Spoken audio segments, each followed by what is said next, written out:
మనమే కనుక రూల్స్ని బ్రేక్ చేస్తే ఇంక మన ప్రజలకి కానీ చూసే వాళ్ళకి ఏం చెప్తాం?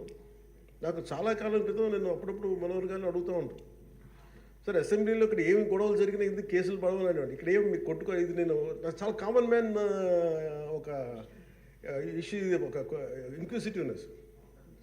అండ్ నాకు పార్లమెంట్లో గొడవ జరిగినప్పుడు ఏమి ఏంటి ఇబ్బంది పెట్టేస్తారు ఏంటంటే, ఇక్కడ అవేమి ఉండవు, ఇక్కడ ఇట్స్ ఫ్రీ ఫర్ ఆల్ అన్నట్టుగా మాట్లాడితే then we have more responsibility. మన మీద రూల్స్ పెట్టలేదు అంటే ఏం కేసులు పెట్టమండి. ఇదే కనుక నిన్న వాళ్ళు చేసిన గొడవే కనుక గవర్నర్ గారి మీద ఆయన సుప్రీంకోర్టు జస్టిస్గా ఉన్నప్పుడు ధైర్యం చేయగలరా?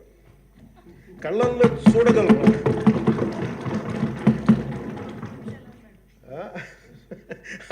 నాకు అది అనిపించింది. అంటే గౌరవించాల్సింది పోయి ఈ విధానం ఏంటనిపించింది. నిన్న టీవీ వాళ్ళని అడిగారు, మీరు వీళ్ళు వైసీపీ నాయకులు ఇలా మాట్లాడారు కదా, మీ ఇదేంటి అని. YCP synonym for ruckus. అంటే గొడవకు కానీ బూతులు కానీ వాళ్ళు పర్యాయ పదం అయిపోయారు.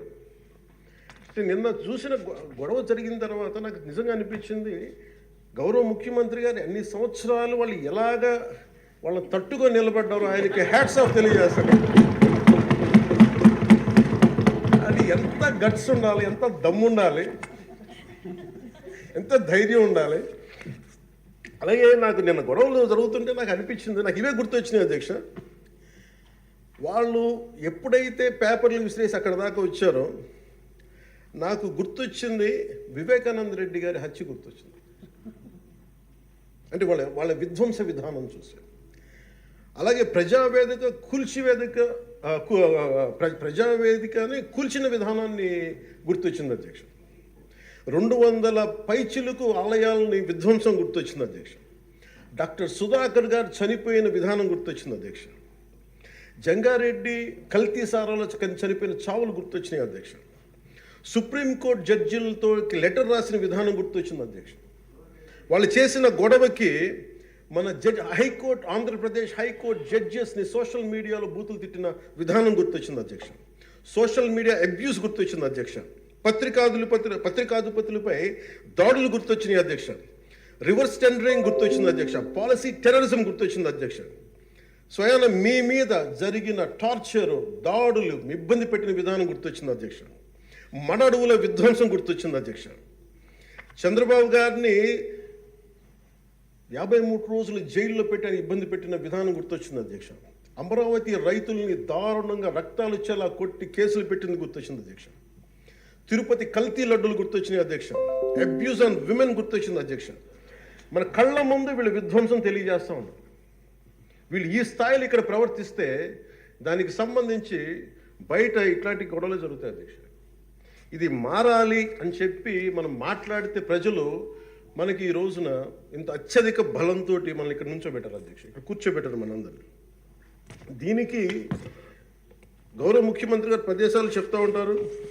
అలాగే ఇది మినిమం గవర్నమెంట్, ఇది మన నరేంద్ర మోదీ గారు చెప్తారు, గౌరవ ప్రధానమంత్రి, minimum government and maximum governance అని. దాంట్లో భాగంగానే చాలా గ్రేట్ అడ్మినిస్ట్రేటివ్ రిఫార్మ్స్ పట్టుకొచ్చారు. ఈ రోజున వాట్సాప్ గవర్నెన్స్ కూడా ముందుకు తీసుకెళ్ళడానికి ఆయన అనుభవం.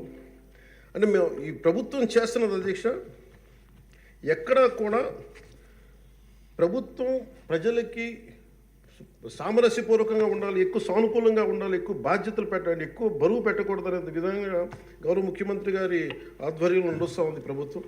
మేమందరం ఆయనకి సహాయ సహకారాలు అందిస్తూ ఉన్నాం అధ్యక్ష.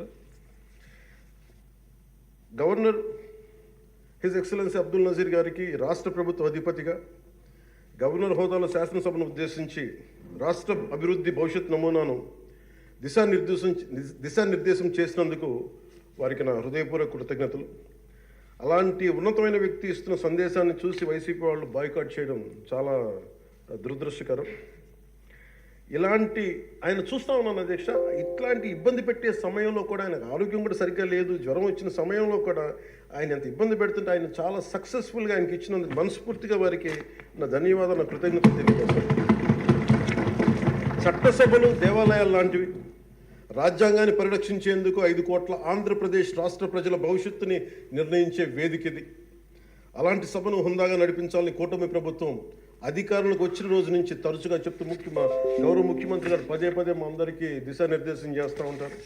గతంలో కూడా మొదటి రోజు కూడా వారికి ఎట్లా రావాలి పెడితే లేదు మనం ఇబ్బంది పెట్టొద్దు, వాళ్ళకి 11 సీట్లు వచ్చినా కానీ పాపం వారికి ఇవ్వాల్సిన గౌరవం వాళ్ళకి ఇద్దామని చెప్పి ఏ రోజు కూడా ఇబ్బంది పెట్టి గబుక్కుని ఒక మాట అంటుంటే గౌరవ సభ్యులు కొంతమంది ఇక్కడి నుంచి అలా చెయ్యొద్దు, అలా మాట్లాడకండి అని అందరినీ చాలా సున్నితంగా మందలించారు ఆయన. ఇట్లాంటి ఉన్నప్పుడు వాళ్ళు ప్రవర్తించిన విధానం చాలా చాలా బాధ అనిపించింది. మేమందరం 164 మంది సభ్యులు చాలా బాధ్యతగా వ్యవహరిస్తున్నాం అధ్యక్ష. భవిష్యత్తులో కూడా